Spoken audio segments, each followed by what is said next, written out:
This is Secret Life of Symbols.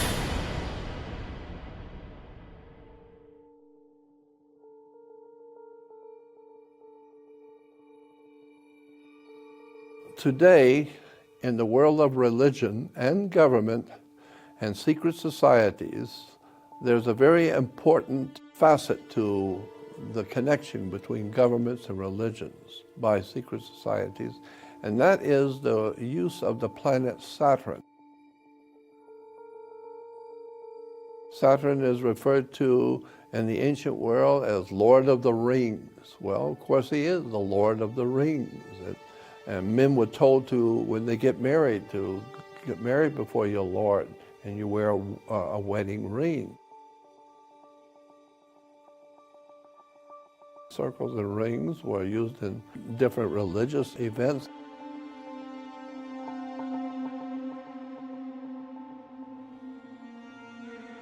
In order to show you the importance of the planet Saturn in religion, generally speaking, throughout the world, I think it would be appropriate to give you some ideas about the original Hebrew religion and where it came from, and then how it has progressed over the years until today. Saturn dominates the Hebrew religion. It also dominates many of the other religions of the world in the Middle East.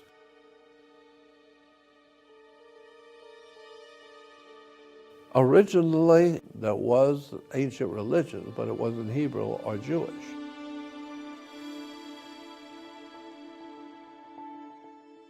Going back to the Middle East, we find that it was probably more Egyptian than it was Jewish. But the Jewish people, or what we call the Jewish people back then, at that time, the dominating worship at the time in Egypt and the whole Middle East was the worship of the moon. And moon worship was very important. The Egyptians especially put a lot of importance on the worship of the moon. Well, the moon god, if you were in Egypt and you're looking east, in the middle of the Sinai desert is an enormously high mountain range. And so the people on the Egyptian side of the Sinai would look eastward, and every evening, about 6 o'clock, the moon would come up from the mountain. The moon became known as the old man of the mountain. And the moon name, the old man's name was Sin. S-I-N was the name of a moon god to the ancient world in the Middle East.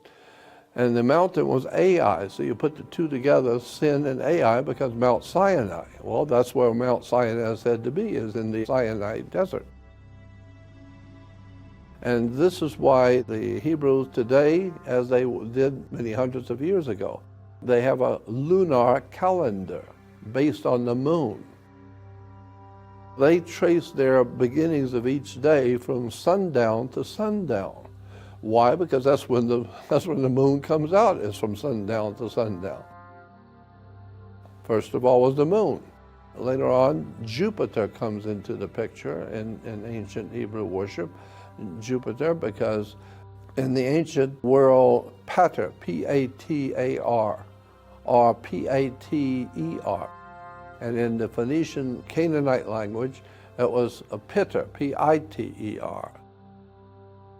The ancient name for the Jews was I-U, in the King's English, the old King's English, for the word Jew. It wasn't spelled J-E-W, it was spelled I-U or I-O-U. So I-U was Jew, and Pater was the father. So it became known as the father of the Jews was I-U Pater, where I's and J's are interchangeable. So now it becomes J-U Pater, or Jupiter. Jupiter now becomes very important in the Jewish religion, and then from the changing of the astrological age of Aries, from blowing the ram's horn, to Pisces, you now move into the Christian age. Today, we have, in the Vatican, we have a statue of Saint Peter. No, it's not Peter, it's Pater, Father God, Pater. And you put J-U in front of it, it becomes Jupater. That's at the beginning of the Christian dispensation. And now within the last 500 years, 400 or 500 years, Jupiter has now been eclipsed and has kind of gone into quiet. And now the main planet today is Saturn. Saturn is referred to as the Lord of the Rings. And as we said, that Saturn is today actually the god of the Hebrews today. In the old Phoenician Canaanite language, you spell the name Saturn, S-H-A-B-B-A-T-H, Shabbat. And so if you're going to worship the planet Saturn, the Shabbat, you do it on something called the Sabbath. So when you hear in the Ten Commandments, remember to keep holy the Sabbath, Sabbath is the Phoenician name for the planet Saturn. Saturn, as a god, was always called the god of the black robe. Black is a very important color in both Judaism and the Catholic Church and Christianity because black represents Saturn. Saturn is the god who is a judge of all mankind. That's why judges in courtrooms wear a black robe. Shabbat also has another interpretation. Saturn is the seventh planet. He's also sometimes represented as the Grim Reaper, Father Time.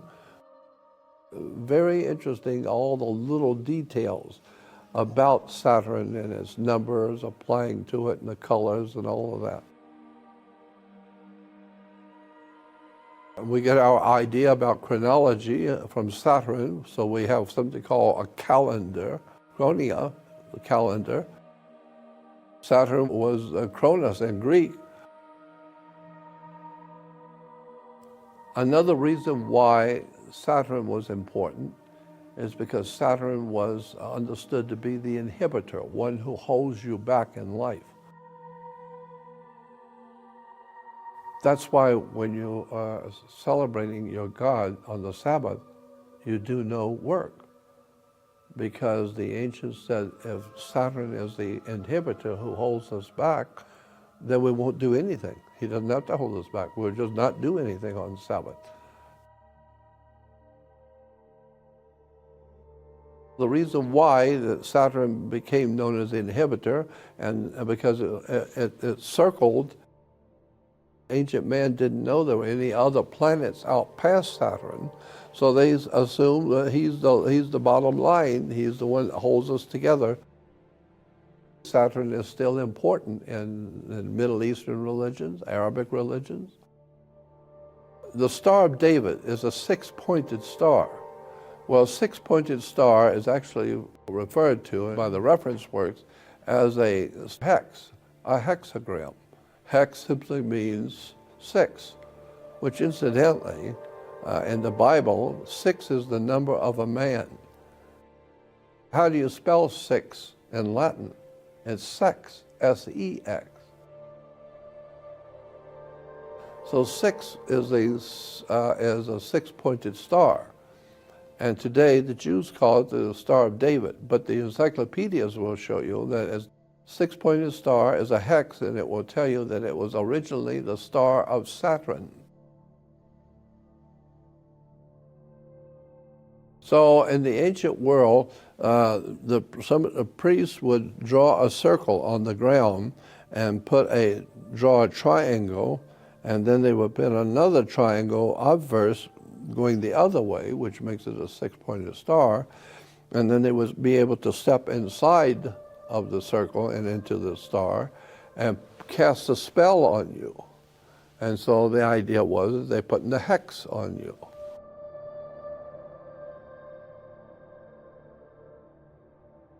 In 1977, NASA sent out the Voyager, and as that probe moved out into space, it passed over Saturn. And as it passed over Saturn, it happened to go close to the North Pole of Saturn. For some reason, on the North Pole of Saturn is a hexagram, a six-pointed hexagram on the North Pole of Saturn. Scientists cannot explain how there is a six-pointed star on the North Pole of Saturn. And what's even worse to try and explain is how come the Jews knew that Saturn was connected to 6 in a hexagram.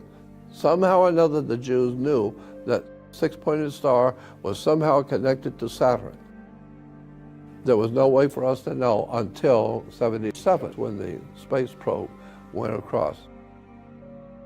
NASA had to explain to us that it was simply a fluke. It was something that just happened, nothing to be concerned about.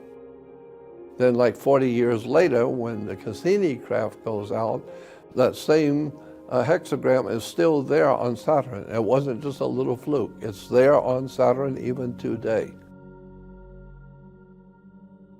In the motion picture Lord of the Rings, Sauron is portrayed as an evil eye.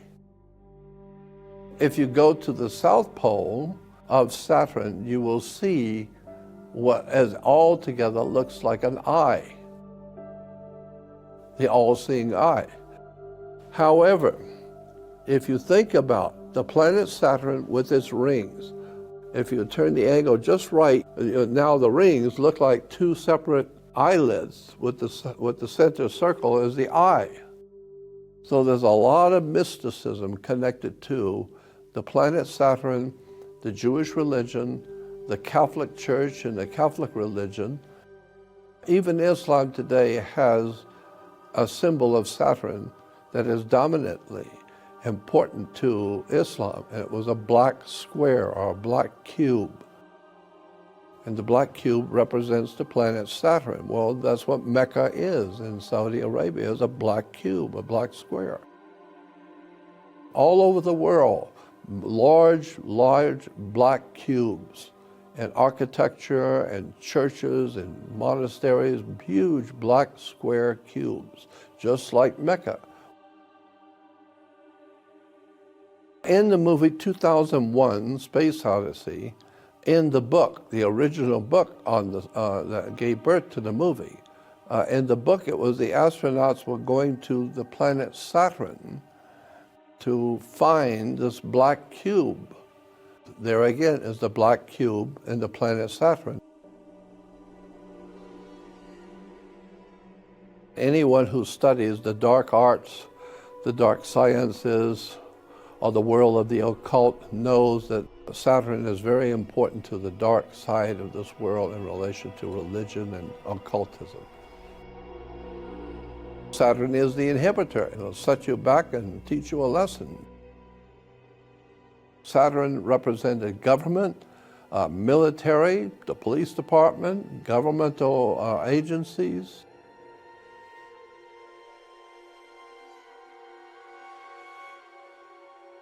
The Saturnalia was the celebration in Rome for the planet Saturn. And it happened like 13 days before the 25th. So it was like 12 days before what we call today Christmas. But it was the 12 days before, and it was called Saturnalia because Saturn was in Rome considered to be the god of chaos. That was another thing he was known for. What the Romans did with worshiping Saturn, they actually had 12 days of chaos in which the kings would bow to slaves and prisoners were let loose and they would be in charge of their masters who put them in prison. There was alcohol and sex and drugs and whatever you wanted. In the Roman Empire, you're free to do whatever it is you want to do. And so if you are a slave, when Saturnalia comes, you can go to the house of your master and bring him out and make him bow down and kiss your feet. So the idea was it was a chaotic time in which all law was just thrown away. And now it was up to anybody, whatever it is you want, go out and get it and take it. Today we call it Christmas. In the Roman Empire, the Saturnalia. And then there was a Brumalia, which was based on the worship of Saturn too.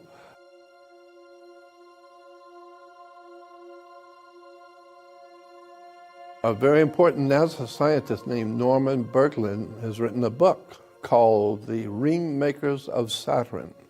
And in that book, Norman Berglund, the scientist, shows actual pictures taken of the rings of Saturn, and one in particular has some sort of a vehicle, space vehicle, that is creating another ring. And it's not quite finished. So there's a ring on this side, and there is some kind of a space vehicle creating the ring, and it's almost ready to connect the ring, but it's not quite. And so we got some beautiful pictures.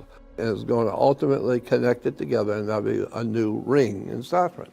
So we know that the rings are artificial. Somebody's made them. I was speaking up in a conference in San Francisco a few years ago. He came over to me, and I wasn't expecting that. And he said, "Jordan, I've come here to meet you. I want to talk with you in private." And so we went back into the back of the restaurant and sat there, and he says, "I'm here to tell you something. I've come here, after I talk to you, I'm going home." And he said, "But you've been talking about the planet Saturn. I want to show you some things about Saturn you don't know." And so he pulls out some pictures. He had some pictures and NASA pictures. So he said, "But what we do know is that it's inhabited."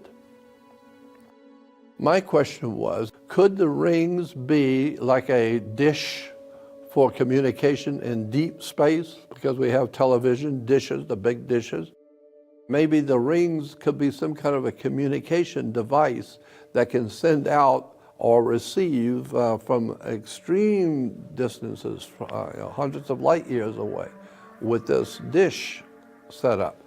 And he said, "Well, that's interesting. I don't know, that much about that idea." Saturn is a very important planet that balances out the positions of other stars. Jupiter and Saturn dominate our solar system. They're so large.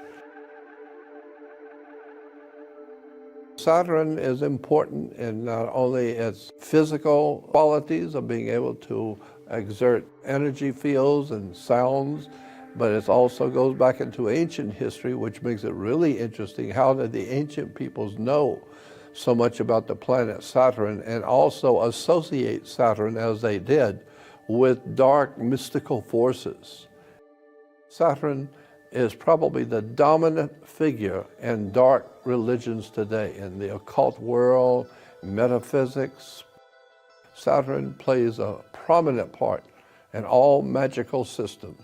As a matter of fact, in Germany today, there is a very powerful secret society called the Brotherhood of Saturn. The books written about them say they are probably the most important secret society on the face of the earth.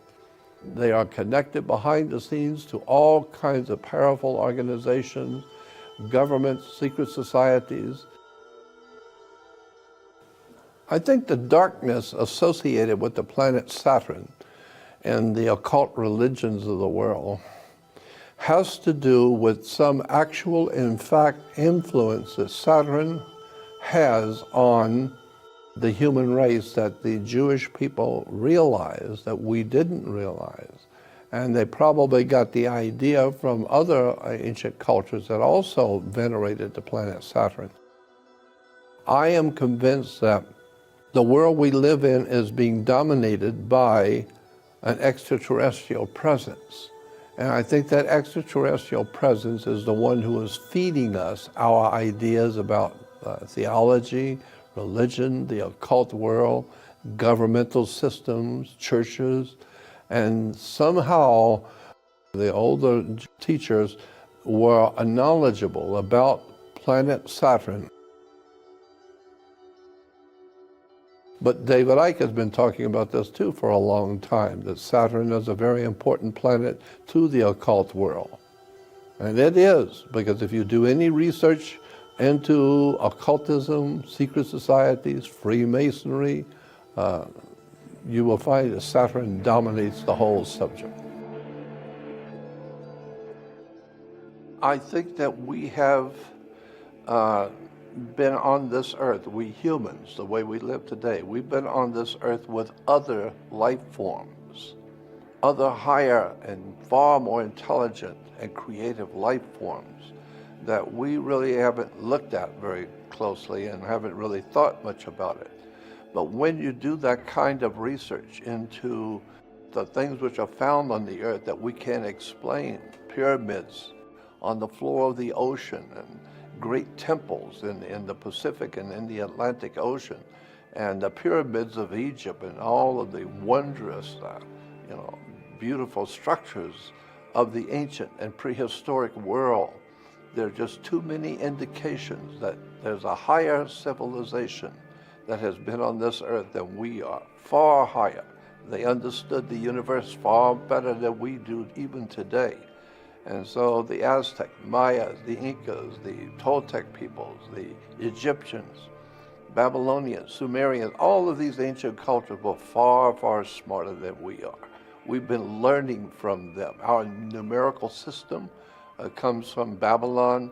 Our understanding of our religions and the concepts in our religions come from Egypt, come from the Hindus, the ancient Hindus. So I am totally convinced, as many other researchers and writers on the subject, that we are not as wonderful as we think we are, but there were far more civilizations that were far more adept at science and taught us today. They taught us. I believe that we're being manipulated even today by what we call government and governmental officials. But if you look at the history going back 6,000 years, it seems as though there's always been an overshadowing intelligence behind our evolution and our destiny. Someone as smarter than we are has been guiding us. The idea that we have been created by a higher form of life, a higher civilization has created us. It implies that they, in creating us, have purposely not given us full potential, because you don't do that with a new experiment. You just bring it along little by little and guide it the way you want it to develop.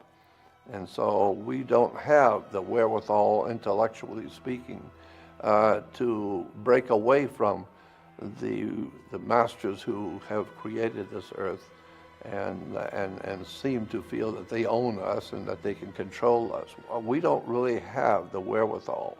And I think the reason why is because knowledge is power.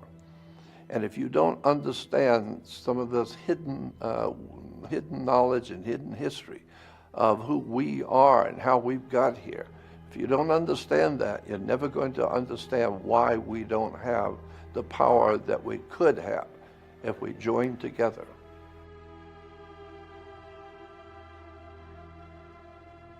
Even in the biblical understanding of the creation of man, it says that God made man and woman in his image after his likeness.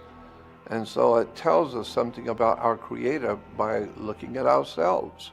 Because if our Creator was like us and we are in that image and likeness, then there are many good people who are working to help the human family and help to educate and to protect, while there's many bad who want to just use us for slaves.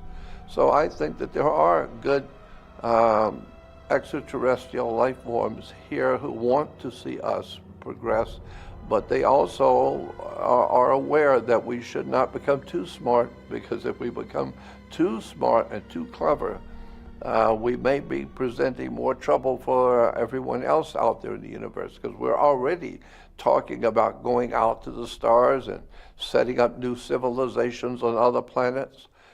But the extraterrestrials look at us and think, wait a minute, you're talking about coming out to the stars and setting up new civilizations like the one you've got on Earth today? I don't think so. With all the violence and pornography and drug addiction and murder and all the bad blood among peoples, and you're going to bring that out into the universe? You better think about that. I think the bottom line on this is that there are two sides to the story. There are some good extraterrestrials, aliens, and there are some who are evil. Same thing can be said for the human family. But that doesn't mean everyone's bad. It just means the ones who are bad are more vocal, and you see what they're doing. Because of the conditions that the world that we live in today exhibits, that there is a dark force in this world that tends to cause man heartache and tragedy and drug addiction and alcoholism. And I think, this is just my opinion, but I think that the reason why there is so much, again, drug addiction, alcoholism, the movement toward I and me and I want what I want, I think all of that is part of the frustration of the human family that realizes it's capable of so much more, but that the powers that be over us keep us down. They won't let you. If you're too smart, you're going to be in trouble. Government doesn't want you too smart unless you're working for government. I think when we were being created, we were being created with some kind of an inborn or hardwired complex in us that we want to look to something higher. We want to look to a father. We want to have a mother and father, and they take care of us, and they make all the decisions for us so we can just go out and play and have fun as children because we have the authorities who take care of us. And so I think that stays with the human race, because all we are today, all the adults on the earth today are just grown-up children. Most adults think like children. They don't have an education of a really well-informed adult. And so I think that's the problem, is that our makers, and whoever they were, want to keep us ignorant, because that way they can control you better. I mean, when you start getting too smart, you start asking the wrong kind of questions. And now you're going to be in trouble, because now you, as an investigative reporter, you're starting to look at things going on in this world that you're not supposed to talk about. The best way to control people is to keep them frightened and confused. Because if the humanity, even the Bible said basically that if the human race were to ever put down its arms and stop fighting each other and join together and use their minds and use their spirits, that they would be invincible, that they would be an incredible civilization on this earth of extraordinarily brilliant creatures, human beings. And so to keep that from happening, because if we get too smart, our creators, or those who think that they own us and control us, will have bigger problems trying to control us. So they keep us ignorant and ill-informed and unread and fighting among ourselves like children. That keeps us out of their way, so that they don't do what we do. They don't fight each other. So I think that there is something to the idea that there is an extraterrestrial presence in our solar system, and it has been communicating with certain humans on the earth, giving them knowledge. And so the knowledge is now out there that Saturn is very important to the extraterrestrial world. I'm Jordan Maxwell, and thank you for watching.